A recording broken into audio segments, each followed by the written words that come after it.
का हुनर भी देना, पाँव बख्शे है तो तोहफे में सफर भी देना। गुफ्तगू तूने सिखाई है, मैं गूंगी थी अब मैं बोलूंगी तो बातों में असर भी देना। मंगल कामनाओं के साथ मिलकर आज मैं उत्सव मनाती हूँ, सम्मान में आपकी मैं सर झुकाती हूँ।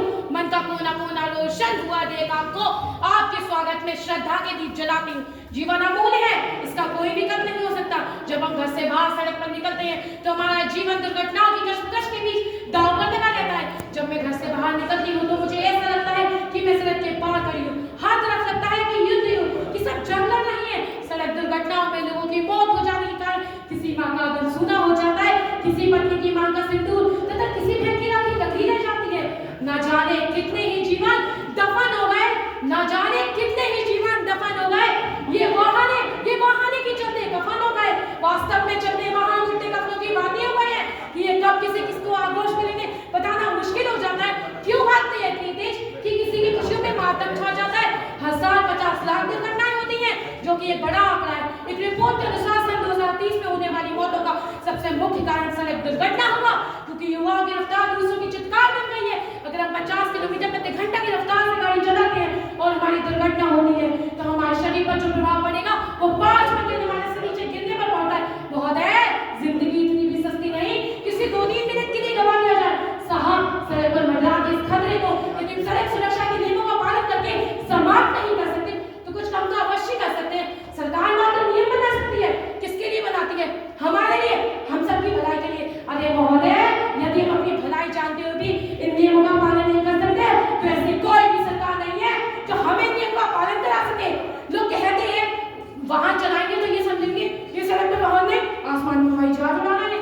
सड़क सुरक्षा हमारी सुरक्षा है। आज हमारी वजह से कोई मर रहा है, क्या पता कल हम उसकी वजह से मरे। लोग वाहन चलाएंगे तो ये समझेंगे ये देश हमारा, शहर हमारा, सड़क हमारी, मन हमारा, किसी की रोक टोक नहीं। पर महोदय, मैं ये पूछना चाहूंगी, जब ये देश हमारा है, शहर हमारा है, सड़क हमारी और मन हमारा है, तो क्या जो मरते हैं हमारे माँ, भाई, बहन, मौसी हमारे देश नहीं है? उनके प्रति हमारा कोई भी सामाजिक कर्तव्य नहीं है? इन सभी वाहन चालकों की गैर जिम्मेदारीपूर्ण भावना सड़क दुर्घटना का एक मुख्य कारण है, जिसके कारण वो कभी गलत तरीके से ओवर स्पीडिंग करते हैं, तो कभी ओवरलोडिंग करते हैं, तो कभी ओवरटेकिंग करते हैं। इतना ही नहीं, भ्रष्टाचार और सरकारी नियमों और उनकी दोषपूर्ण नीतियां भी सड़क दुर्घटनाओं की बड़ी वजह है, जिसके कारण एक और वाहन चालकों का प्रशिक्षण एवं पुराने वाहनों का परीक्षण सिर्फ कागजों पर ही हो रहा है, जिसके परिणाम स्वरूप सड़क पर अयोग्य वाहन चालक आ रहे हैं तथा पुराने वाहन पर राजा मारकर दुर्घटनाओं को आमंत्रित कर रहे हैं। आजकल अभिभावक जो अपने किशोर के बच्चों को वाहन दे देना अपनी हैसियत का परिचय समझते हो, वो ये भूल जाते हैं क्योंकि वही बच्चे सड़क पर फर्राटे मारकर अपनी प्रसिद्ध सेलिब्रिटी का प्रदर्शन ओवर स्पीडिंग करते हैं। हेलमेट लगाना, गाड़ी धीरे चलाना आदि ये सब हमारे सामाजिक कर्तव्य। परंतु साहब, हमारे समाज की यही तो विडंबना है कि हम अपने कर्तव्य से अनभिज्ञ हैं। आज हर उम्र का व्यक्ति जो सड़क पर चल रहा है असुरक्षित है। हम आज का भारत है साहब, हमें खुद को सच्चाई से तैयार करना होगा। मैं कुछ कहना चाहूंगी, परंतु यदि मेरी बातों से किसी की भावना को ठेस पहुंचे तो उसके लिए मैं क्षमा चाहूंगी। परंतु एक कटु सत्य है कि जब मैं घर से बाहर निकलती हूँ तो कुछ पुलिसकर्मी भी बिना हेलमेट के बाइक चलाते हैं, जो कि एक सोचनीय विषय है। और स्कूल बसों की तो क्या बात करें साहब, जिस विद्यालय में मैं स्वयं पढ़ती थी और जिस में मैं स्वयं जाती थी वो 50 की जगह उन्हें 70 को चलाया जाता। दादा, इन सभी समस्याओं के कारण क्या हमें कोई आकलन मंजूरी तो नहीं?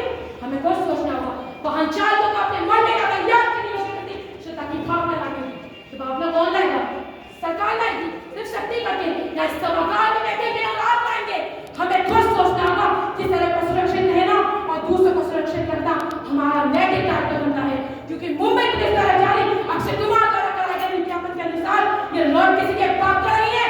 इतना ही नहीं, जो अभिभावक अपने बच्चों को वाहन दे देना अपनी हैसियत का परिचय समझते हो, उनके एक जिम्मेदार पिता होने पर प्रश्न चिन्ह लग जाता है।